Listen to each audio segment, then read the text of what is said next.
The moment the dust settled on the Savannah road, Eleanor Whitmore realized her son was not coming back. The engine sound faded, the horizon swallowed the car, and silence pressed against her chest harder than fear ever could. Then she heard it, a low, thunderous breath behind her, heavy and alive. Somewhere in the tall grass, something ancient was moving. If you believe that kindness, regret, and second chances still exist in this world, take a moment right now to like, comment, share, and subscribe to the channel Midnight Tales. Your support keeps stories like this alive. The Savannah stretched endlessly under the harsh daylight, golden grass swaying like waves under a merciless sun. Eleanor sat on the dirt road, her frail hands trembling, her heart racing not just from fear but from betrayal. Her son, Marcus Whitmore, had driven her there under the excuse of a short trip. She had trusted him, because mothers always do. But trust, she learned too late, can be abandoned as easily as an old woman on a forgotten road. Marcus had once been gentle, the kind of boy who cried when birds hit windows and apologized to broken toys. Life hardened him. Debts piled up, patience ran dry, and Eleanor became, in his mind, a burden too heavy to carry. When the care facility demanded fees he couldn't afford, panic turned into cruelty. He convinced himself she would be found, that someone else would take responsibility. As he drove away, his hands shook, but he didn't stop. Eleanor felt the heat seeping into her bones. Her legs refused to obey her, arthritis locking her in place. She pressed her palms against her face, whispering prayers she hadn't spoken in years. The wind carried a sound, slow, deliberate footsteps. When she looked up, her breath caught in her throat. A lion stood on the road behind her. He was massive, his mane glowing like fire under the sun, eyes steady and unreadable. This was no zoo, no fence, no safety. Eleanor's body froze, her heart pounding so loudly she was sure the beast could hear it. She expected pain, expected darkness. Instead, the lion stopped. Time stretched strangely. The lion did not roar. He did not charge.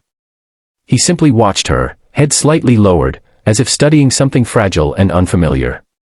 Eleanor felt tears slide down her wrinkled cheeks, not just from fear but from a lifetime of unspoken sorrow. She had given everything to her son, years, strength, love, and now she had nothing left to offer, not even the ability to run. The lion took a step closer, then another. Eleanor's hands shook violently, but she didn't scream. Something deep inside her, older than language, whispered that fear would change nothing. She closed her eyes and waited. Instead of teeth, she felt warmth. The lion sat beside her, close enough that she could feel the slow rise and fall of his breath. He blocked the road with his body, facing the tall grass as if standing guard. Eleanor opened her eyes in disbelief.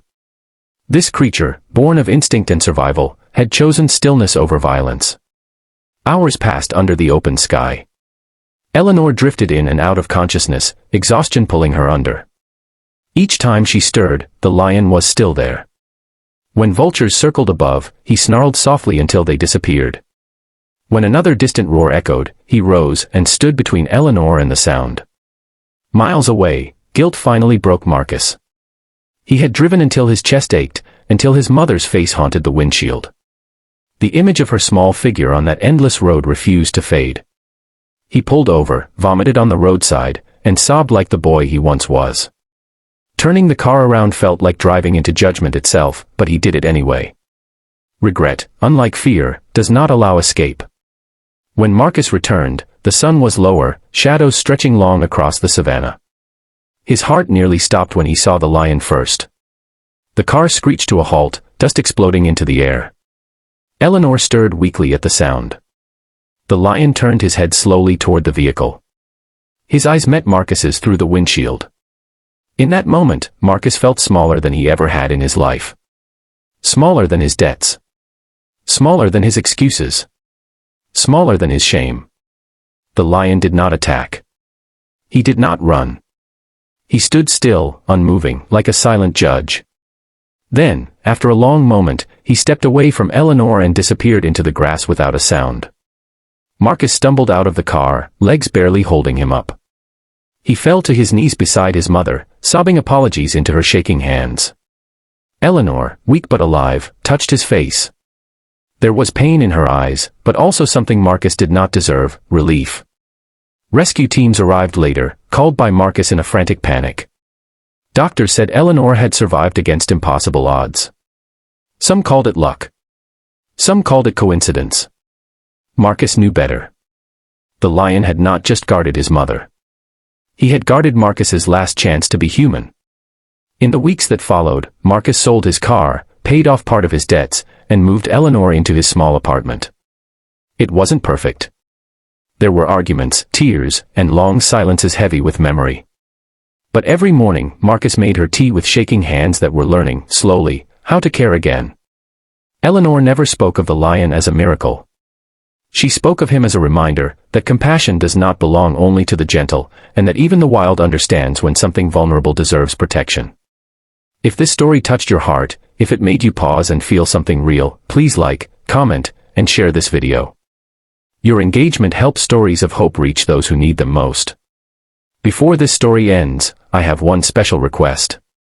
Please comment below with one word that describes what you felt while listening: forgiveness, regret, hope, or love. Somewhere in the savannah, a lion still walks under the sun. And somewhere in a small apartment, a son learns every day that abandoning love is easy, but earning forgiveness is the bravest journey of all.